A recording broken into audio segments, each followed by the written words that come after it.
वाला रिवीजन कर ले तो अच्छा रहेगा, है ना। तो लेक्चर नंबर कौन सा है? 10। Lecture number 10। इसमें सबसे पहले ये बताओ ब्लड किस टाइप का कनेक्टिव टिश्यू है?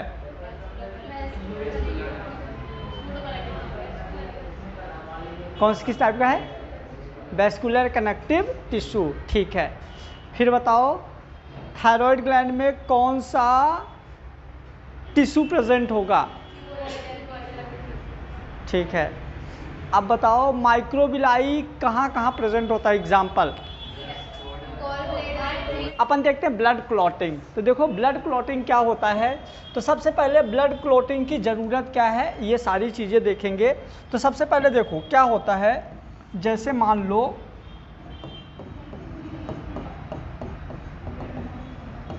ब्लड क्लॉटिंग का, तो ब्लड क्लॉटिंग जिस पे नहीं होता उसको एक डिजीज़ होती है जिसको हम बोलते हैं हीमोफीलिया।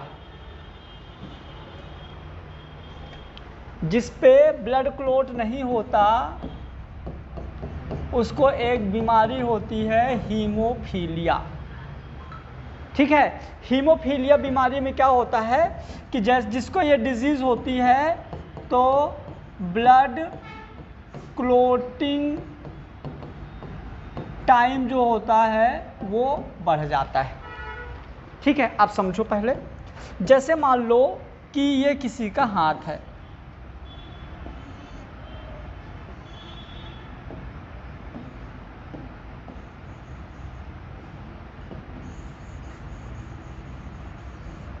मान लो ये हाथ है, ठीक है।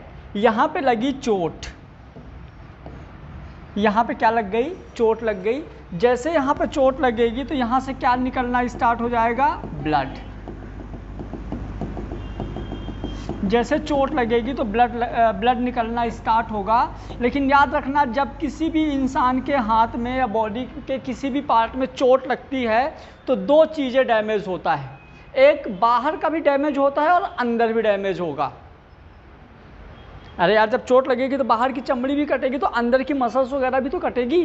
तो दो चीज़ें डैमेज होता है यहाँ पे, एक होता है आउटसाइड, एक होता है इनसाइड। दोनों साइड डैमेज होता है। इनकी क्या कहानी है अभी हम 1 मिनट बाद देखेंगे, क्लियर। अब जैसे मान लो कि यहाँ से ब्लड बाहर निकलना शुरू हो गया कंटिन्यू, मतलब कि यदि आप नॉर्मल हो, यदि आप नॉर्मल हो, आपको कोई भी बीमारी नहीं है, आपका ब्लड हेल्दी है, तो नॉर्मली जो ब्लीडिंग टाइम होता है, जो ब्लीडिंग टाइम होता है बहुत इम्पोर्टेंट है, 1 से 3 मिनट। मतलब 1 से 3 मिनट के अंदर आपका ब्लड बाहर निकलना बंद हो जाना चाहिए। यदि 3 मिनट से ज़्यादा तक आपका ब्लड कंटिन्यू निकल रहा है ना, मतलब आपको कोई ना कोई बीमारी है, समझ गए। फिर क्लॉटिंग टाइम क्या है, मतलब ये ब्लीडिंग टाइम हो गया। क्लॉटिंग टाइम क्या है, मतलब ब्लड क्लॉट कितने मिनट में हो जाना चाहिए?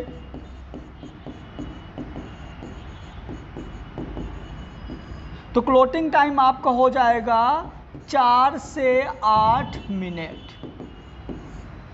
4 से 8 मिनट के अंदर आपका ब्लड क्लॉट हो जाना चाहिए। क्योंकि देखो जैसे चोट लगी, यहाँ जो ब्लड भरा हुआ है, ब्लड बाहर निकलना शुरू हुआ, ये ब्लड बाहर निकलना शुरू हुआ। अब यदि ये ब्लड आपका 1 से 3 मिनट के अंदर यदि यहाँ पे क्लॉट हो गया, मतलब कि सारी कहानी सही है। लेकिन यदि ब्लड क्लॉट नहीं हुआ और ये मतलब 4 से 8 मिनट के बाद भी क्लॉट नहीं हुआ, कंटिन्यू बहे जा रहा है, और ये इसका ब्लीडिंग टाइम आधे घंटे से ज़्यादा हो जाता है, यदि 3 मिनट से ज़्यादा हो जाता है, तो आपको हीमोफीलिया बीमारी है जिसका कोई ट्रीटमेंट नहीं है, फाइनली इसमें डेथ होती है।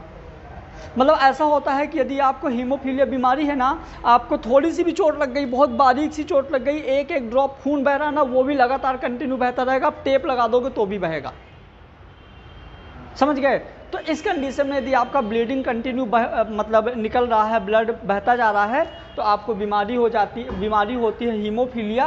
और यहाँ पे एक नॉर्मल यदि हम बात करें तो ब्लीडिंग टाइम ये होता है, क्लॉटिंग टाइम ये होता है। इतने टाइम के अंदर अंदर आपका ब्लड क्या हो जाना चाहिए? क्लॉट हो जाना चाहिए। क्लॉट हो जाए मतलब कि जहाँ चोट लगी थी ना, वहाँ थक्का बन गया, और थक्का बन गया तो ब्लड बाहर निकलेगा क्या? नहीं निकलेगा, समझ गए। अब जो क्लॉट बनता है,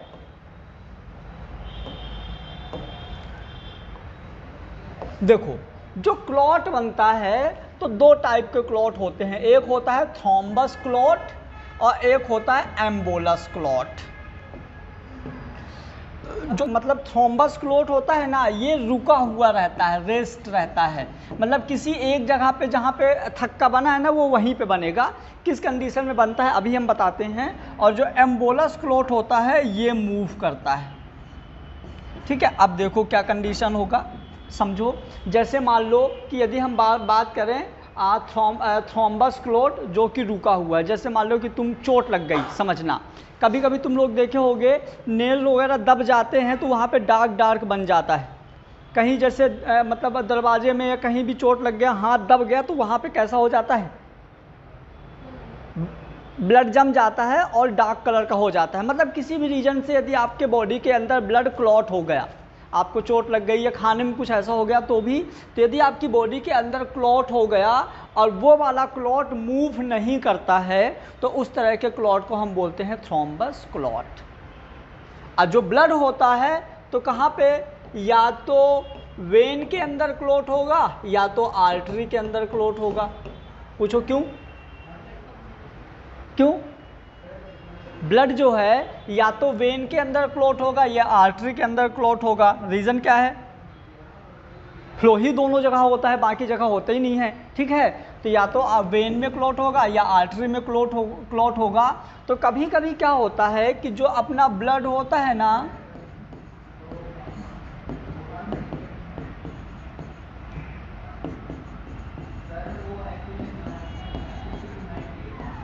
कभी कभी क्या होता है, जो ब्लड होता है तो हार्ट में जो हार्ट को ब्लड सप्लाई करती है उस आर्टरी को हम बोलते हैं कोरोनरी आर्टरी।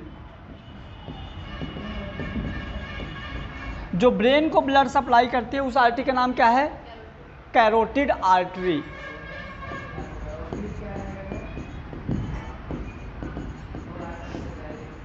ठीक है, जो ब्रेन को ब्लड सप्लाई कर, जो हार्ट को ब्लड सप्लाई करती है कोरोनरी आर्टरी, और जो ब्रेन को ब्लड सप्लाई करती है वो होती है कैरोटिड आर्टरी। अब दोनों केस में क्या होता है, चाहे आप कोरोनरी आर्टरी की बात करो या कैरोटिड आर्टरी की बात करो, दोनों का डायमीटर बहुत नैरो होता है, बहुत पतली होती है इनकी पाइप। समझ गए? अब किसी रीजन की वजह से यदि मान लो कि कोरोनरी आर्टरी के अंदर क्लॉट बन गया, किसी रीजन से यदि कोरोनरी आर्टरी के अंदर ब्लॉक बन गया, ब्लड क्लॉट हो गया, तो यहाँ पे ये क्लॉट किसको डिस्टर्ब करेगा? हार्ट को। और इस तरह के क्लॉट की वजह से, है ना, क्या हो सकता है? Heart attack.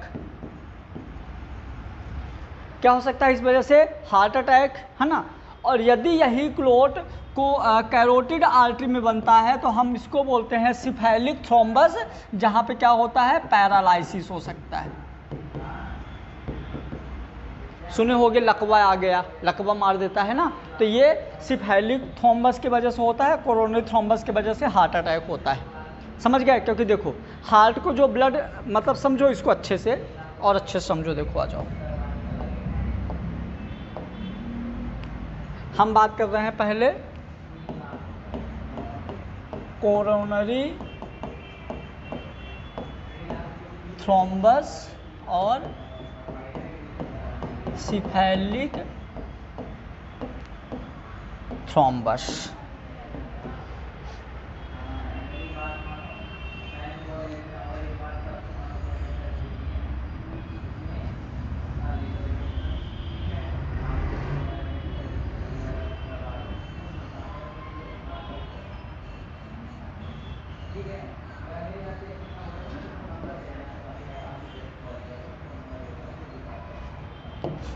ये देखो हार्ट का ये वाला कौन सा पार्ट हो गया, जल्दी बोलो।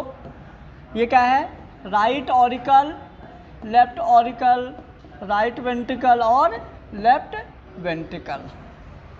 ठीक है, अब क्या होगा देखो, हार्ट के इस वाले पार्ट से एक आर्टरी होती है जो पूरे हार्ट में डिस्ट्रीब्यूट होती है और पूरे हार्ट को ब्लड देती है।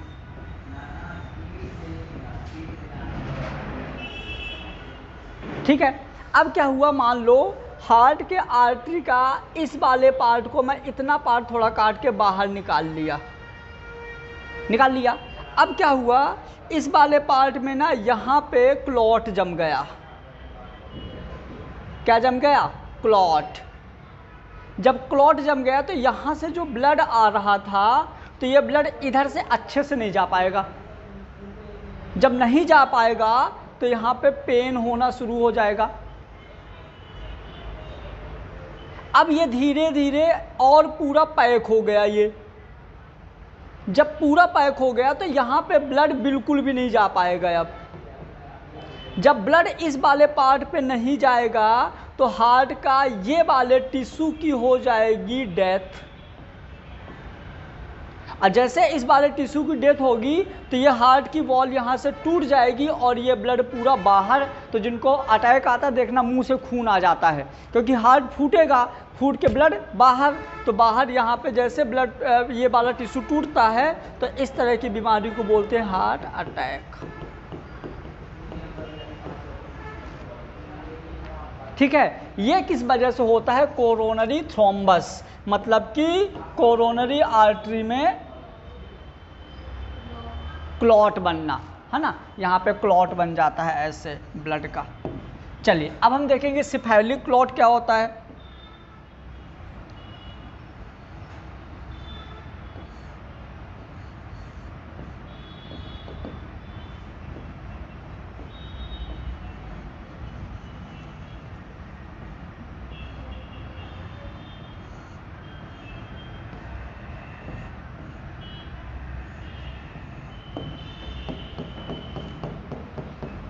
ये मानो अपना क्या है? ब्रेन।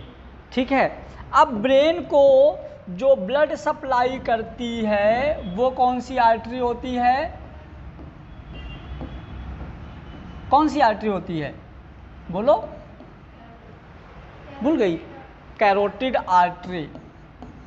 कैरोटिड आर्टरी जो होती है ब्रेन को ब्लड सप्लाई करती है। सेम ऐसे हमने क्या किया, इस वाले पार्ट को काट के देखा तो बाहर ये निकाला, यहाँ पे हमने देखा तो यहाँ पे क्लॉट जमा हुआ है ब्लड का, धीरे धीरे क्लॉट बड़ा होता जाएगा, बड़ा होता जाएगा, ये बड़ा हो गया। जब बड़ा हो गया तो इधर से ब्लड इधर नहीं जा पाएगा। जब इधर से ब्लड इधर नहीं जा पाएगा तो ये वाला टिश्यू की डेथ हो जाएगी। जब ये वाला टिश्यू डेथ हो जाएगा तो ब्रेन का जो ये वाला पार्ट है जो काम कर रहा था वो काम नहीं करेगा। अब ये वाला पार्ट मान लो राइट साइड वाला काम नहीं करेगा तो राइट साइड पैरालिसिस हो जाएगा, हाथ में नहीं करेगा तो हाथ पैरालिसिस हो जाएगा। इसलिए देखोगे पूरी बॉडी एक साथ पैरालिसिस नहीं होता, कभी राइट पूरा पार्ट पैरालिसिस हो जाता है, कभी हाथ पैरालिसिस हो जाता है, अलग अलग सिस्टम होता है। तो ये होता है हमारा इस तरह का थ्रोम्बस को हम क्या बोलते हैं? Cephalic thrombus. समझ गए? तो ब्लड क्लॉट का ये सिस्टम होता है। अब इसको और अच्छे से देखो। तो ये हो गया। अब ये थ्रोम्बस था, एक रेस्ट में था, एक मूव कर रहा था। समझना, मतलब जो ये वाला थ्रोम्बस है जहाँ क्लॉट बना वहीं पे है।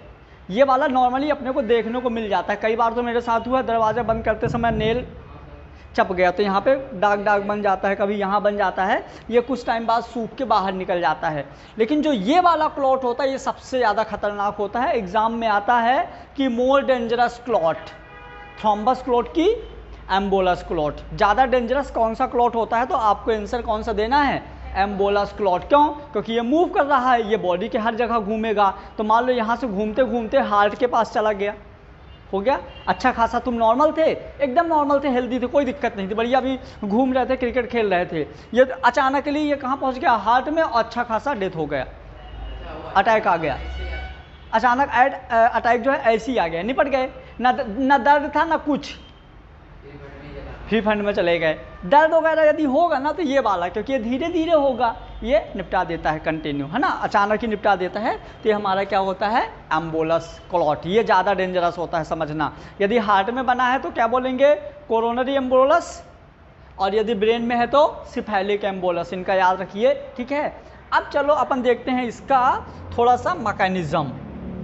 क्या देखते हैं? Mechanism of clotting.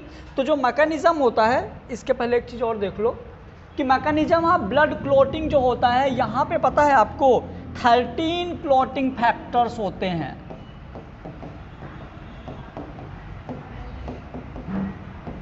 अभी मैं नाम बता दूंगा।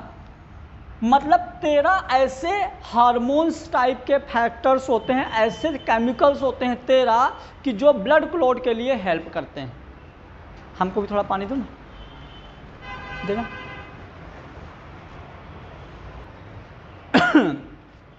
और तो सुनो अच्छी बात, बढ़िया, जो तुम लोगों के बेनिफिशियल है, जो 13 क्लॉटिंग फैक्टर होते हैं ना, नंबर 1 2 क्या क्या होता है, फाइब्रिनोजन, फाइब्रिन, प्रोथ्रोम्बिन, है ना, कैल्शियम आयन, हिपैरिन, इस तरह से 13 क्लॉटिंग फैक्टर होते हैं जिनको आपको सीक्वेंस में याद करना है। और आज और अभी मतलब आपसे एग्जाम में पूछा जाता है what is the third clotting factor, what is the seventh clotting factor, what is the fourth clotting factor.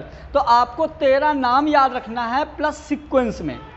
ऐसा नहीं कि 13 नाम याद हो गया काम हो गया, नहीं, सीक्वेंस में नाम याद होने चाहिए, ठीक है। तो चलो, तो सबसे पहले यदि हम अपन देखते हैं कि जो मैकेनिज्म होती है, ये एक एंजाइमेटिक मैकेनिज्म होती है। मतलब एक थ्योरी है, cascade theory. According to this theory blood clot are the complete are 3 step. 3 step में ब्लड क्लॉट होता है। पहला स्टेप क्या होता है, रिलीज थ्रोम्बोप्लास्टिन, थ्रोम्बोप्लास्टिन रिलीज होता है। दूसरा होता है प्रोथ्रोम्बिन कन्वर्ट इन थ्रोम्बिन, और तीसरा होता है फाइब्रिनोजन कन्वर्ट इन फाइब्रिन। ये तीनों स्टेप अभी समझ में आएंगे, फ्लो चार्ट जो अभी हम पढ़ेंगे वहां से। क्लियर?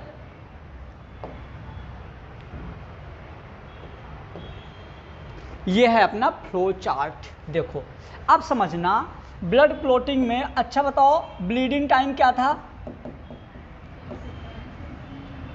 क्या था ब्लीडिंग टाइम? 1 to 3 minute.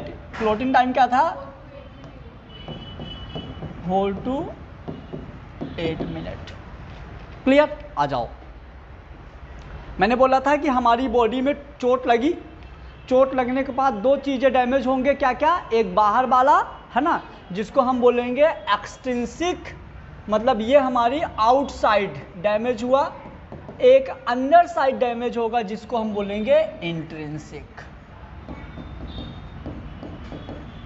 कोई दिक्कत? कोई दिक्कत नहीं होनी चाहिए, ठीक है। मतलब यदि आपके बाहर डैमेज हुआ तो ये, अंदर डैमेज हुआ तो ये। यहां से सिक्रीट होगा ट्रूमेटोइड टिश्यू, मतलब कि टिश्यू डैमेज हुआ। ट्रूमेटोइड मतलब क्या होता है पता है? चोट लगना। ट्रूमेटोइड मतलब होता है, आप बोल सकते हो इसको चोट लगना।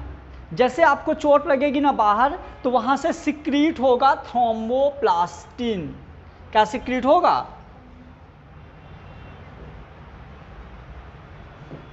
सबसे पहला स्टेप क्या होता है? Release thromboplastin. तो सबसे पहले क्या रिलीज होगा? थ्रोम्बोप्लास्टिन।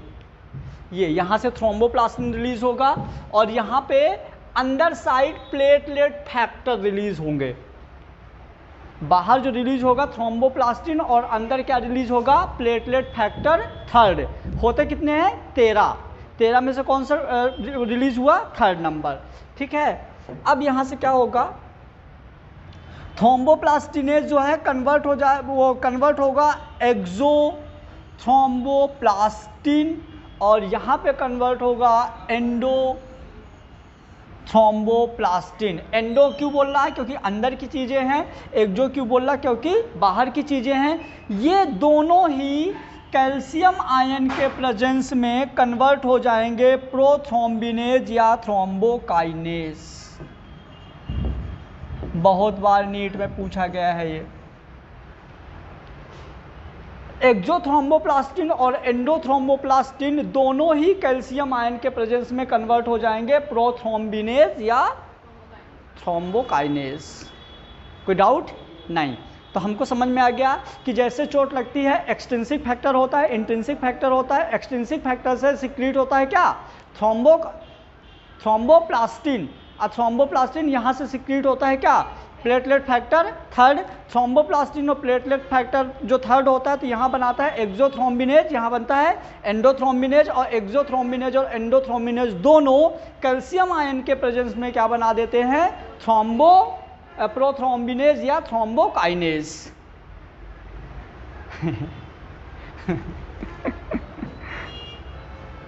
पूरा जोर लगा रही हो, तो पूरी ताकत लगा रही हो कि नींद नहीं आए, लेकिन आ ही जा रही है ना। मन में सोच रही हो नहीं आए, अब नहीं आएगी, डर आएगी, अब नहीं आएगी, आ जाओ। ठीक है, मैं देख रहा था तुमको, तुम ताकत लगा रही हो ना आए। ठीक, इतना कहानी समझ में आ गया? जल्दी एक बार रिवीजन कर दो फटाफट, बोलो बोलो।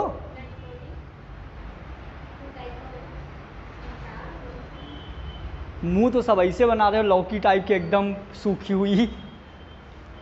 देखो जैसे ब्लड क्लॉट के लिए दो चीज़ें याद रखो। जैसे ब्लड क्लॉट हुआ, बाहर चोट लगा तो एक्सट्रिंसिक, अंदर लगा तो इंट्रिंसिक। बाहर से क्या रिलीज होगा? थ्रोम्बोप्लास्टिन, और इधर से होगा प्लेटलेट फैक्टर थर्ड। थ्रोम्बोप्लास्टिन किस में कन्वर्ट होगा? एक्सोथ्रोम्बिनेज या एंडोथ्रोम्बिनेज, दोनों कैल्शियम आयन के प्रेजेंस में क्या बना देंगे? थ्रोम्बोकाइनेज या प्रोथ्रोम्बिनेज। ठीक है, अब यहाँ से कहानी मज़ेदार चीज़ होगी, क्योंकि अब यहाँ अंदर और बाहर दोनों सेम हो गया है। कभी कभी पूछा जाता है कि प्रोथ्रोम्बिनेज या थ्रोम्बोकाइनेज क्या है, तो ये एक टाइप का प्लाज्मा प्रोटीन होता है। अब क्या होगा? प्रोथ्रोम्बिनेज और थ्रोम्बोकाइनेज ये क्या करता है? डीएक्टिव कर देता है हिपैरिन को।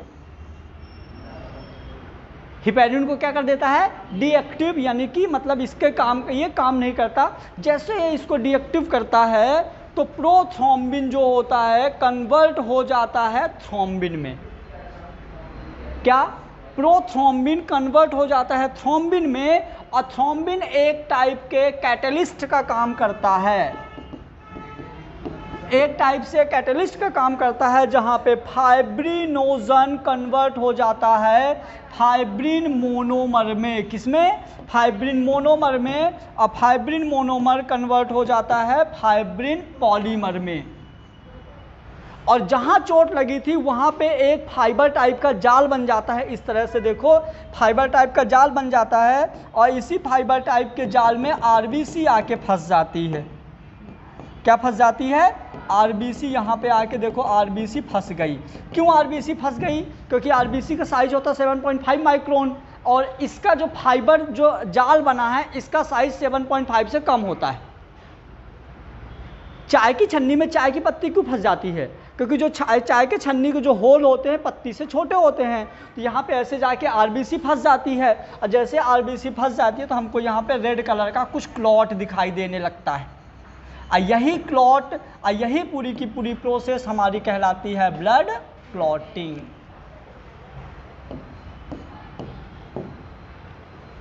याद हुआ? पक्का? एक बार सुनो फिर से।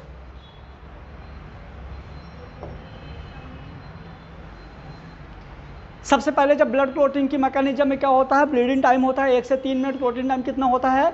4 से 8 मिनट। एवरेज 5 मिनट, 6 मिनट, कुछ भी बोल सकते हो। जैसे चोट लगती है तो एक्सट्रिंसिक और इंट्रिंसिक दोनों डैमेज होता है। एक्सट्रिंसिक साइड से रिलीज होता है क्या? थ्रोम्बोप्लास्टिन। इंट्रिंसिक साइड से प्लेटलेट फैक्टर थर्ड। फिर इधर साइड से हमारा जो थ्रोम्बोप्लास्टिन कन्वर्ट हो जाता है एक्सोथ्रोम्बिनेज या एंडोथ्रोम्बिनेज। ये दोनों कैल्शियम आयन के प्रेजेंस में क्या बना देते हैं? थ्रोम्बोप्लास्टिन प्रोथ्रोम्बिनेज या कि थ्रोम्बोकाइनेज। ये दोनों एक टाइप के प्लाज्मा प्रोटीन्स होते हैं। फिर इन्हीं ये जो हमारा प्लाज्मा प्रोटीन होता है, यहाँ पे हमारा क्या होता था? फाइब्रिनोजन, जो कि कन्वर्ट हो जाता है फाइब्रिन मोनोमर। हाँ सॉरी, प्रोथ्रोम्बिन जो था यहाँ पे, मतलब प्रोथ्रोम्बिन जो था किस में कन्वर्ट हो जाता है? थ्रोम्बिन में। और जो कि एक टाइप का कैटलिस्ट का काम करता है, जहाँ पे फाइब्रिनोजन कन्वर्ट हो जाता है फाइब्रिनोजन फाइब्रिन मोनोमर में। फिर फाइब्रिन मोनोमर से बनता है फाइब्रिन पॉलीमर, जहाँ पे आरबीसी ब्लड आके फंस जाता है और वो क्लॉट लाइक स्ट्रक्चर बना देता है, जिसको हम क्या बोलते हैं? ब्लड क्लॉट या ब्लड क्लॉटिंग फैक्टर। जो कि यहाँ पे टोटल 13 फैक्टर यूज आते हैं। कितने? ठीक है, जल्दी से कास्ट कर दो। उसके बाद एक चीज़ और देखो थोड़ा सा, हमारी बॉडी में बहुत बार तुम लोगों ने सुना होगा कि एंटीबॉडी क्या होती है। तो एंटीबॉडी क्या होती है? एंटीबॉडी होती है सेरम, मतलब एक टाइप का WBC। क्या? WBC, ग्रेनुलोसाइड, एग्रेनुलोसाइड, न्यूट्रोफिल, एसिडोफिल, बेसोफिल, ये सब बहुत इंपॉर्टेंट है, याद रखना। ये चैप्टर आज 10 लेक्चर में खत्म हुआ, लेकिन तुमको पूरी जिंदगी काम आएगा। मतलब बहुत ही ज़्यादा इंपॉर्टेंट है चैप्टर। मैं बता रहा हूँ बार बार, तुम लोग अभी जितना मैं इसको पढ़ा दिया ना, यदि कोई और दूसरा चैप्टर पढ़ा दिए होते तो तुम लोगों को टिप्स में याद हो जाता पूरा चैप्टर, जितना मेहनत यहाँ कर दिए। सर्कुलेशन, डाइजेशन, नर्वस, कोई भी चैप्टर पढ़ा देते ना, अब तक तुमको एकदम याद हो जाता। मैं 10 दिन तक इतना डीप में कभी कोई चैप्टर नहीं पढ़ाया हूँ। तो याद रखना ये बहुत ही तुम लोगों के लिए यूजफुल है। अब मैं तो बोलता हूँ इसको सुबह शाम दवाई के जैसे लेते रहो, भले याद हो गया ना तो भी पढ़ते रहो, कोई दिक्कत नहीं। फिर देखो, यदि आप ब्लड से कार्पुकल्स को बाहर निकाल दो, मतलब आरबीसी डब्ल्यूबीसी को बाहर निकाल दो, तो आपका जो बचेगा वो होगा प्लाज्मा। अब प्लाज्मा से फाइब्रिनोजन को बाहर निकाल दो तो बचेगा सीरम, जो कि एक टाइप का क्या होता है, समझ गए। जल्दी से कास्ट कर दो तो मैं वो 13 फैक्टर भी बता दूं जो कि आज आपको अभी याद करने हैं। करो, कास्ट करो।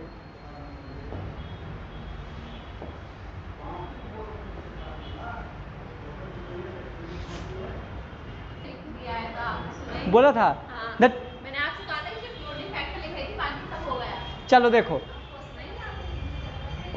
बाकी आगे है। हाँ ना, आओ देखो, जो सबसे ज़्यादा इम्पोर्टेंट है और जो नीट में क्वेश्चन पूछा जाता है, और सुनो ना मैं तुम लोगों को एक चीज़ बता दूं, पीवाई की क्वेश्चन किए हो, हाँ इस चैप्टर के, मतलब तुमको लगभग हर साल मिलता है एक क्वेश्चन यहाँ से, क्योंकि ये टफ है, क्योंकि अपने को क्लोटिंग फैक्टर याद रहते हैं लेकिन लाइन से याद नहीं रहते हैं, ठीक है। तो हमारी बॉडी के अंदर कुछ ऐसे केमिकल्स होते हैं जो कि ब्लड क्लोट के लिए हेल्प करते हैं, जिनको हम बोलते हैं blood clotting factors.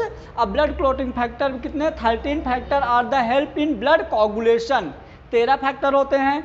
These are factor represented by the Roman number. यदि आपने लिख दिया ना 1 2 3 तो ये गलत हो जाएगा। कैसे लिखना अपने को, 1 2 रोमन नंबर में लिखना है। These factor are mainly synthesize in liver, बहुत जरूरी है, इंपॉर्टेंट पॉइंट एकदम। ये कहाँ पे सिंथेसाइज होता है, नॉर्मली लीवर में, स्टोर इकट्ठा होना, है ना। फिर उसके बाद विटामिन के बहुत बार पूछा जाता है, necessary for the synthesis of these factor, ये होता है विटामिन के का काम हो गया। एक और मैं बोलता हूँ तुम लोगों को, ब्यूटी विटामिन किसको बोलते हैं पता है ना, विटामिन ई। विटामिन ई खाने से मतलब मुंह सुंदर हो जाता है, आता है ना, हाँ ब्यूटी विटामिन ये, ठीक है। फिर देखो, अब जो 13 क्लोटिंग फैक्टर होते हैं ना, तो इनमें नंबर 1 हो गया, हाँ number 1 fibrinogen, number 2 prothrombin, number 3 thromboplastin,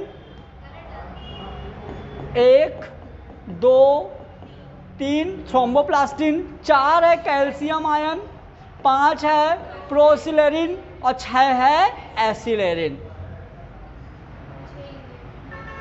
आगे करो, सोच रही है क्या हो गया, ए होली खेले रघुवीरा। नेक्स्ट 6 7 है क्या, प्रो कन्वर्टिन, और 8 एंटी हीमोफिलिक ग्लोबिन, ये नीट में पूछा जा चुका है, अभी शायद आया था 18-19 में। फिर क्रिसमस फैक्टर भी पूछा जा रहा है 25 दिसंबर, अरे वो वाला नहीं, क्रिसमस डे ना, ये कौन सा आएगा, 9 नंबर, 8 तो हो गया ना, 9 10 11 12 13, ठीक है। तो Christmas factor, Stuart factor, plasma thromboplastin, antecedent और हैगमैन फैक्टर और फाइब्रिन सबस्टेबलाइज फैक्टर। देखो नाम इतने इजी है ना कि एक ही बार में तुम लोगों को याद हो गया होगा, सच में, है ना, समझ गए। तो कौन कौन से जल्दी बोल दो एक बार बिना देखे। एक काम करो, ऐसे मत याद रखो, आज तुम लोग यहाँ सिर्फ 4 याद करके जाओ, 4 फिजिक्स के क्लास के बाद याद करना, 4 शाम को खाने के साथ याद करना, ठीक है। और जब ये 12 याद हो गए ना, हाँ कब बोला, वो आ गए ना, हम बोले कि क्योंकि कल और परसों की छुट्टी रहेगी, एक दिन होली के एक दिन बाद की रहेगी, ऐसा रहता है ना, होली के एक दिन बाद माहौल ख़राब रहता है ना, पकड़ खेलते, नहीं खेले तो आगे जाना, खेले तो हम तो रेडी, हमको जितना लगाना हो लगाओ, अच्छा ही होता है, कलर लगने के बाद मुंह गोरा हो जाता है, तो लाल वाला और हमेशा लाल और पीला कलर लगाओ, काला और हरे में, हाँ केमिकल तो उनमें भी होते हैं, लेकिन वो केमिकल गोरा कर देता है। चलो 13 क्लोटिंग फैक्टर हैं।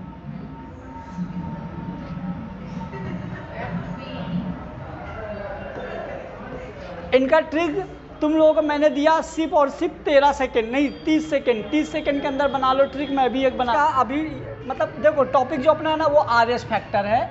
ये बहुत इंपॉर्टेंट और छोटा टॉपिक है, ठीक है। देखो इस पे क्या होगा कि जैसे अपना ये आरबीसी है, ध्यान देना, जैसे ये आरबीसी है ऐसे अपने आरबीसी की सरफेस में एक और फैक्टर लाइक स्ट्रक्चर होता है जिसको हम आरएस फैक्टर बोलते हैं। ये आरबीसी की सरफेस में चिपका हुआ होता है।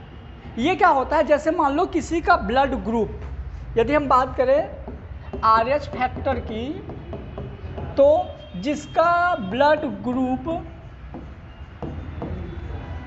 पॉजिटिव होता है उसका आरएच फैक्टर भी पॉजिटिव होता है।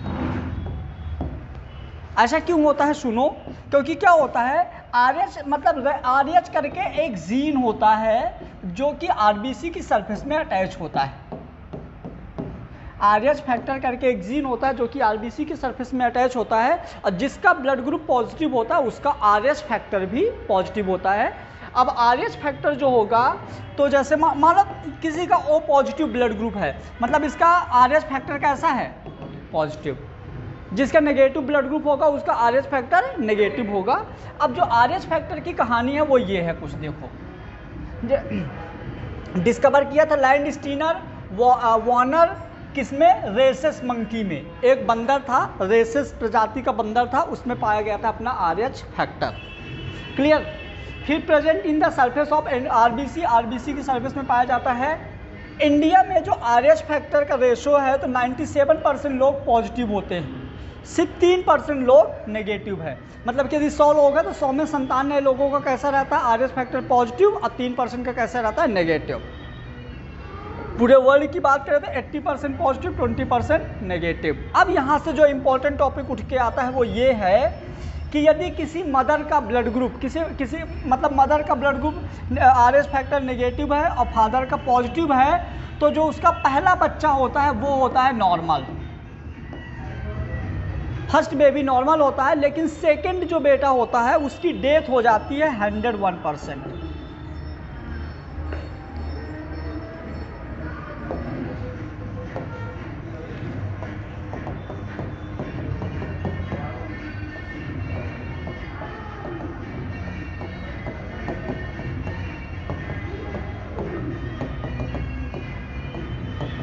मान लो मदर का आरएच फैक्टर कैसा है, नेगेटिव, और फादर का है पॉजिटिव।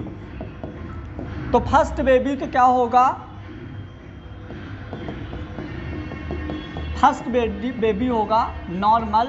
बट जब सेकेंड बेबी होगी तो फर्स्ट बेबी में क्या होगा, देखो जब पार्चुरेशन होता है, जब बच्चा बाहर निकलता है तो प्लेसेंटा को कट करते समय बेबी और मदर का ब्लड कांटेक्ट में आ जाता है, ठीक है। तो जब यहाँ पे ब्लड कांटेक्ट में आ जाता है तो क्या होता है कि मदर के ब्लड में आरएच पॉजिटिव के अगेंस्ट एंटीबॉडी बन जाती है। समझ गए, आरएच पॉजिटिव के अगेंस्ट क्या बन गई, एंटीबॉडी। अब जब दोबारा फर्टिलाइजेशन होगा और दोबारा जब बच्चा रिसीव करेगी मदर, तो बच्चे के अगेंस्ट एंटीबॉडी बन जाएगी, तो सेकेंड बच्चे की डेथ हो जाएगी। 100% चांस है। 5-6 महीने बाद, मतलब जब भी 1 साल 2 साल बाद जब दोबारा प्रेग्नेंट होगी लेडीज तो डेथ हो जाएगी। मतलब डन है कि पहला बेबी नॉर्मल होगा, दूसरे बेबी की डेथ हो जाएगी। क्यों हो जाएगी, क्योंकि उसके बेबी के अगेंस्ट क्या बन जाती है, एंटीबॉडी। अब जब डेथ होता है तो जो यहाँ पे बेबी, जैसे मान लो सेकेंड बेबी है, सेकेंड बेबी की जब डेथ होगी ना, तो एंटीबॉडी की वजह से यहाँ पे क्या बन जाएगा पता है, यहाँ पे हो जाएगा blood clumping. Blood clumping, clumping मतलब क्या होगा, ब्लड का ना, जैसे मान लो क्लम्पिंग मतलब पता है, इसी को एक और टर्मिनोलॉजी में हम बोलते हैं एग्लूटिनोजन। क्या बोलते हैं, एग्लूटिनोजन। मतलब यहाँ पे क्या होता है, क्लम्पिंग मतलब कुछ ऐसा, देखो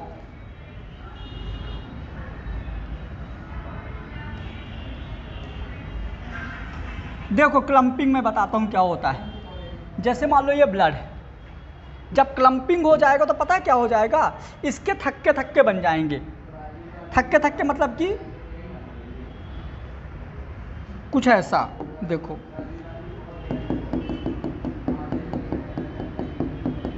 मतलब कि ये पूरा पहले ब्लड वैसे गोल गोल था, अब यहाँ पे जैसे नहीं वो होता है दही वगैरह फट जाए तो कुछ ऐसे क्लस्टर टाइप का है ना, क्लम्पिंग्स टाइप के बन जाते हैं। मतलब देखो फटा, मतलब जब दूध फट जाता है तो कैसा हो जाता है, दूध मतलब ब्लड होता है। अब उस ब्लड, अब जब ये वो फट गया तो काम करेगा क्या, नहीं करेगा। मतलब ना तो ट्रांसपोर्टेशन का काम करेगा, ना किसी का काम नहीं करेगा। यदि काम नहीं करेगा तो उस बेबी की क्या हो जाएगी, डेथ हो जाएगी।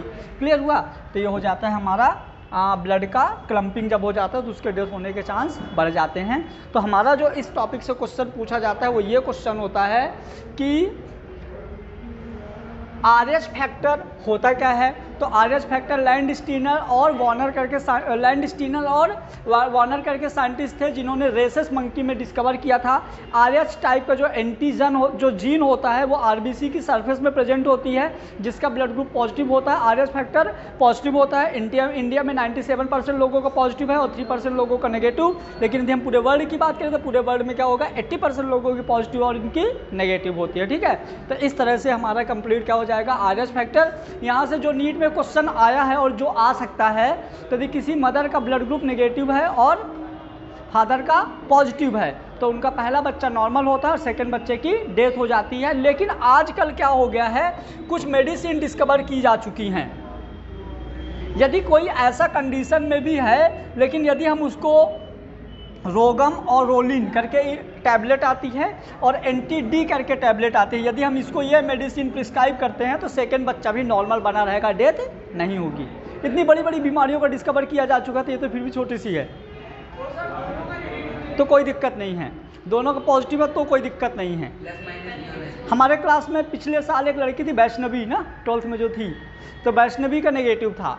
ये ज़्यादातर गर्ल्स को बहुत ध्यान रखने वाली बात है। यदि किसी लड़की का नेगेटिव है तो कभी भी पॉजिटिव वाले जेंट से, मतलब लड़के से शादी ना करें। मेरे को जब पता था सारी चीज़ें, जब मैं शादी करने गया था तो मैं सच में पूछा था ब्लड ग्रुप क्या है। याद रखना ये जरूरी भी है, इसमें कोई शर्माने वाली बात नहीं है। एक्चुअल में क्या था कि जब मेरी शादी हुई थी तो मेरे को मतलब डायरेक्ट तो नहीं पूछ सकते, लेकिन हमको ये पता था कि वो भी पढ़े लिखे हैं। तो हम लोग जहाँ बैठे थे ना, तो उनके पैर में ना ऐसे पैर के साइड 2-3 मच्छर घूम रहे थे। तो मैंने बोला आपको आपके पास ज़्यादा मच्छर है, आपका ब्लड ग्रुप ओ पॉजिटिव है क्या? तो बोली हाँ। हम बोले सच बताइए, तो उन्होंने बोला सच में, तरीका मतलब, तो उन्होंने बोली सच में ओ पॉजिटिव है। तो उनका ओ पॉजिटिव, मेरा ओ पॉजिटिव, मतलब आने वाली मेरी पूरी संतान का ओ पॉजिटिव रहेगा। क्यों? क्योंकि ओ यदि ब्लड ग्रुप है मतलब कैसा होगा बताओ, उसकी एंटीबॉडी ये होगी ना ओ की। यदि मेल और फीमेल दोनों का ओ पॉजिटिव है तो सुनो, IO मतलब मेरे बच्चों को चेक करने की ज़रूरत ही नहीं है।